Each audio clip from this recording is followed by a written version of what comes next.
Hello and welcome to Group 9's presentation on the DOHA agreement, also known as the DOHA Development Agenda.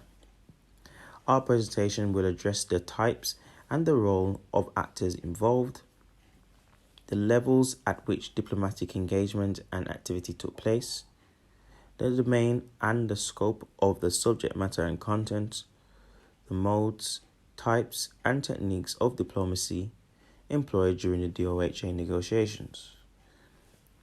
Types of actors that were involved in the DOHA were international organizations such as the World Trade Organization, representatives of the member states of WTO, i.e. the ambassadors and diplomats, the General Council Authority, members of the Trade Negotiations Committee, the private sector, and home governments.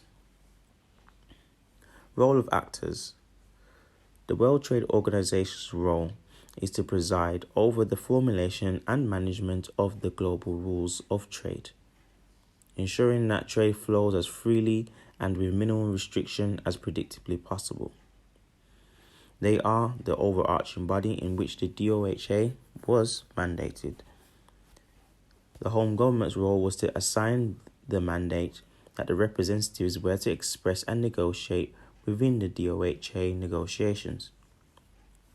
The Trade Negotiations Committee, acting under the authority of the General Council, was assigned to create subsidiary negotiating bodies to handle individual negotiating subjects by the DOHA. Declaration was to establish appropriate negotiating mechanisms as required and supervise the progress of the negotiations.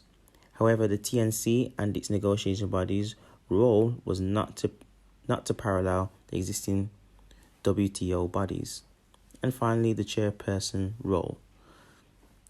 They manage their respective committees and its issue. They are to act impartial and objective, ensure transparency and inclusiveness, and facilitate consensus. There are several domains from the Doha Development Agenda. The first is improving agriculture funds and subsidies. The second is ensuring that the global economy acknowledges the need for sustainable economic growth within developing countries. And the third is enhancing developing countries' access to global markets for their exports. There are several scopes that our group focuses on. The first is agriculture. The negotiations on agriculture were brought to the Doha Development Agenda in 2001, making it the oldest negotiation. But why were negotiations regarding the agricultural section put on hold for so long? And this is because of high tariffs, export subsidies, and domestic supports and dispute settlement regarding those topics. Second is on trade facilitation.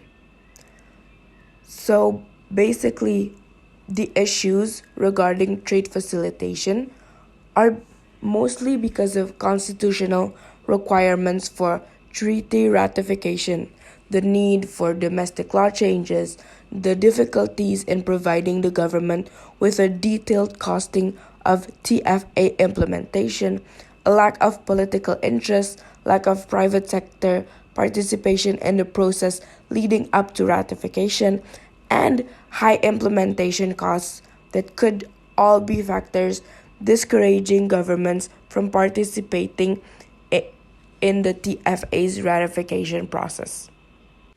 And lastly, on dispute settlements, some ways that the WTO deals with these dispute settlements are first by recognizing their principles, which are equitable, fast, effective, mutually acceptable. Disputes usually happen when a country adopts a trade policy measure or takes some actions that some other WTO members think, oh, these are breaking the WTO agreements, or these fail to live up to the obligations that are here. The ways WTO settle these disputes are by having several stages. These stages include consultation, panels, and there are also first hearings, there are rebuttals from other countries, there are experts, first draft, interim report, review, final report, and at the end, there are the report that becomes rulings. Following this slide, we'll move on to the next of 4 topics listed in the PowerPoint. So the first one is about AOA. AOA, or the Agreement on Agriculture, was established on January 1st, 1995, which aims to liberalize trade in agricultural products by reducing tariffs and subsidies, as well as opening markets. There are 4 aspects on agriculture sector itself. The first one is rural development and food security for developing countries. The second one is least developed and net food importing developing countries, which is the one I would like to bring up a case and discuss more in today's presentation. The third one is export credit guarantees or insurance programs.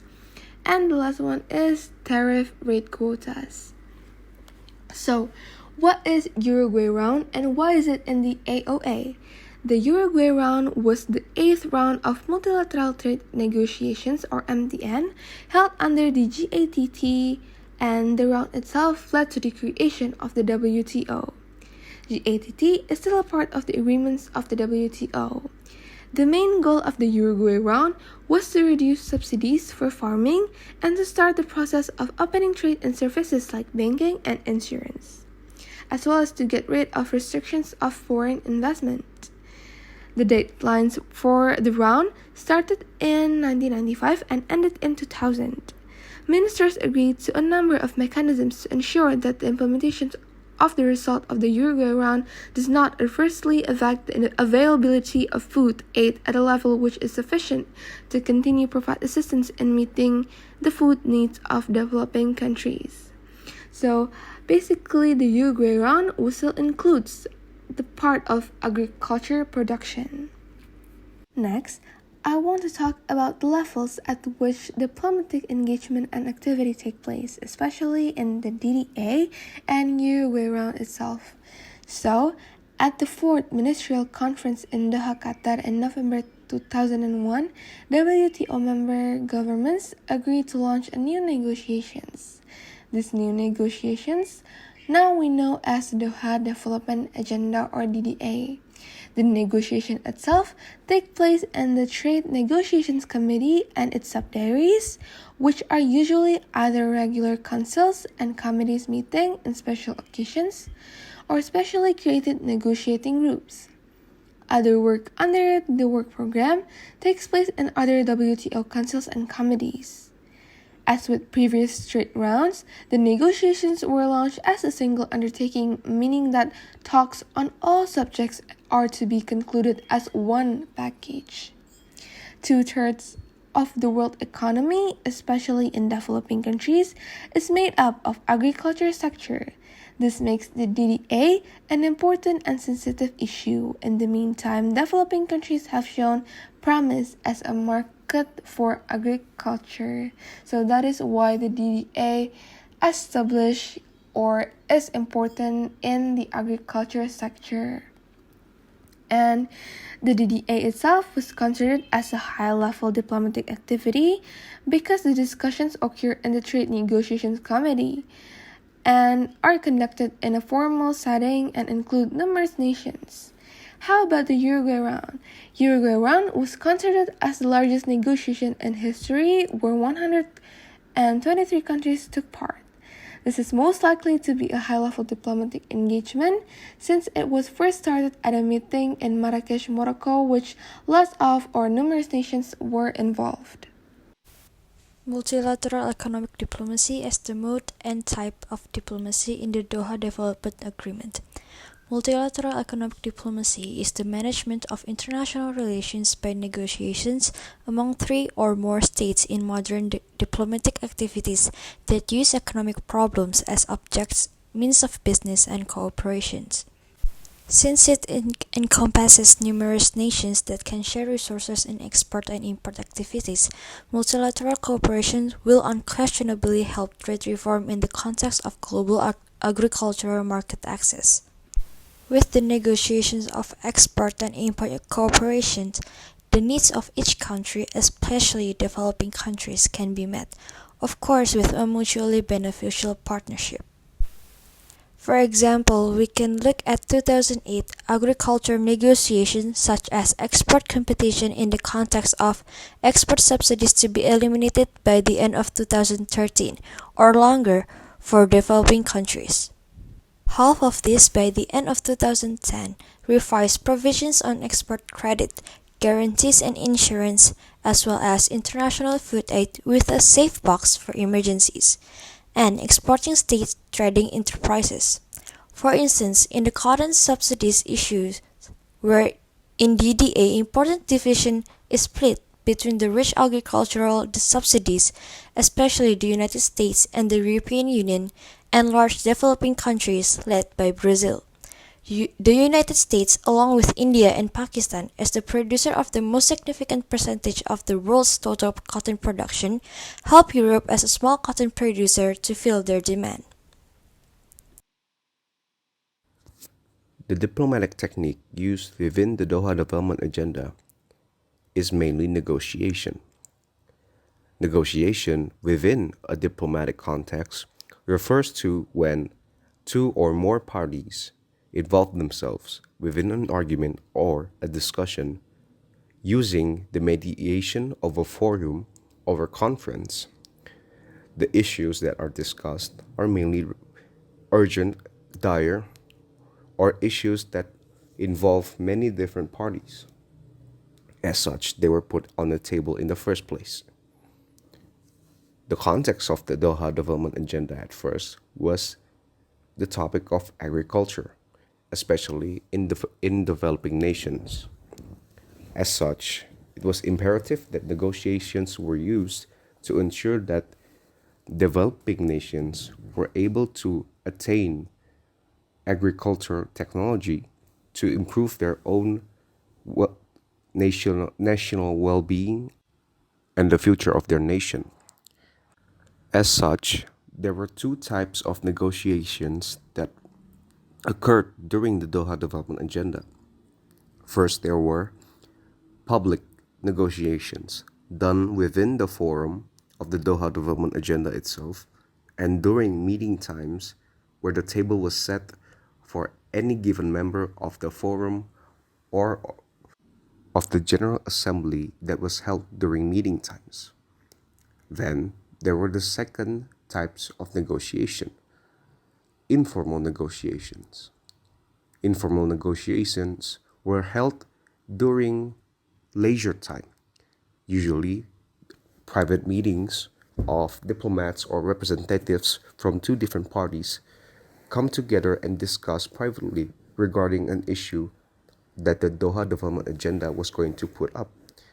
And then they make their own private decisions regarding the issue, and thus they would be able to unite their own agenda within the forum itself.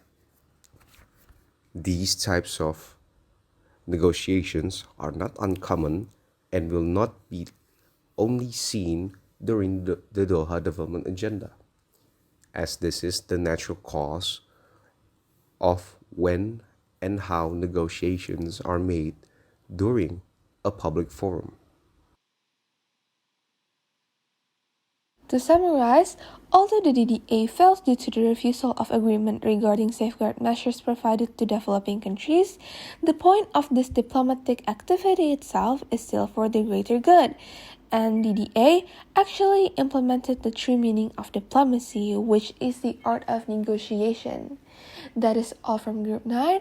I hope you enjoy our presentations, and I apologize if there were any mistakes.